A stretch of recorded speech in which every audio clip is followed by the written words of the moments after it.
जय विठ्ठल जय हरी विठ्ठलचं भजन असं आहे की त्या भजनामध्ये सगळ्या पापाची होळी होते आणि मग जायला रस्ता मोकळा असतो. तोपर्यंत कोणी जवळ जागा सोडायची नाही. 10 मिनिटात सगळे सेवा पूर्ण होणार आहे. सगळ्यांना विनंती असेल कोणी जागा सोडायची नाही. आता काय करायचे, सगळ्यांनी हाताने काडी मुखाने नामचिंतन करायचे. ज्यांना ज्यांना हात असतील त्यांनी हात वरती करायचे आणि एकदम मन मोकळेपणाने श्रीमंत मनाचे हात असं समजून भगवंताचं नामचिंतन करायचे. सगळ्यांनी हात वरती करायचे. ज्यांना ज्यांना देवाने हात दिलेत त्यांनी हात वरती करायचे. करा वरती हात, करा सरळ हात असं. अरे बायास नाही हात वर केले जास्त ना हात मग बांगड्यात त्यास ना वर हात येतो. करा वर हात.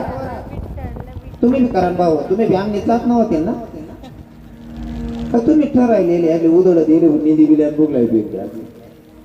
सगळ्यांनी टाळी वाजून भजन गायचंय. जो भजन म्हणणार नाही त्याला त्या बाजूवाला शपथ. विठ्ठल